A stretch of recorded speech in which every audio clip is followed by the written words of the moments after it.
listening to the 5-Minute Scholar from memorywizards.com. You know, Ben, on a dark and stormy afternoon like this, with Halloween right around the corner, my mind always goes to spooky stories from history. And there's no historical event in America more tied to the idea of witches than the Salem Witch Trials. It's a story that has haunted the American imagination for over 300 years. The popular version is a straightforward tale of religious fanaticism and mass hysteria, where a group of teenage girls started pointing fingers and a Puritan town went mad. A simple, terrifying cautionary tale. But history is never that simple, is it? It feels like there has to be something more going on beneath the surface than just a sudden bout of collective madness. Which brings us to our central question for this Halloween season. What really caused the hysteria in Salem? It's one of the great historical mysteries, but historians now believe it wasn't a single cause, but a perfect storm of social and economic anxieties. The first key factor is that the trials weren't just a religious dispute. They were a kind of social civil war. A civil war?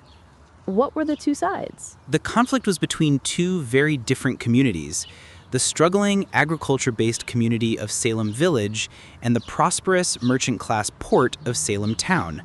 For years, the poorer farmers of the village had been trying to gain independence from the wealthy town, and there was incredible bitterness and resentment. When you map out the accusations, a startling pattern emerges. A huge number of the accusers were from the struggling village, and many of the accused were individuals with financial or social ties to the richer town. So the accusations of witchcraft were a weapon in a bitter local feud over land, status, and money. In many cases, yes. It was a way for the disenfranchised to attack their more powerful and prosperous neighbors. And this leads to the second point. The trials were also a shocking story about power dynamics. The main accusers were a group of young, unmarried women. In the rigid, patriarchal Puritan society, they were at the absolute bottom of the social ladder.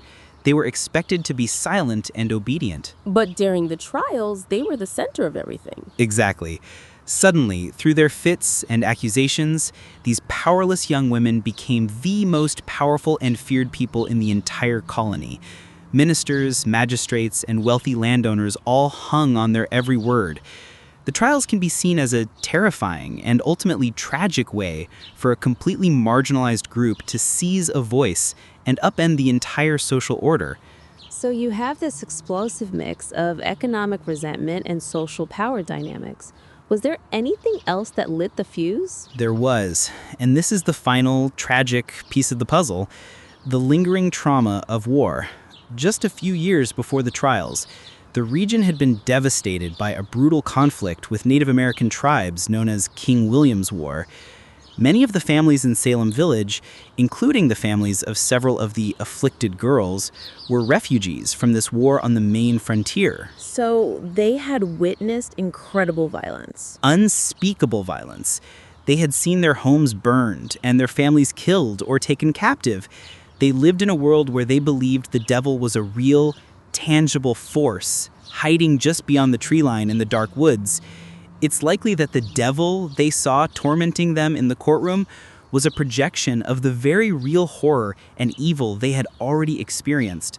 The Salem witch hunt wasn't just a fantasy, it was fueled by the ghosts of a very real war. A perfect summary, Ben. And for our listeners who want to dive even deeper, you can find the full interactive games, summaries, and activities on memorywizards.com. It's the perfect way to lock in what you've learned. Until next time, stay curious.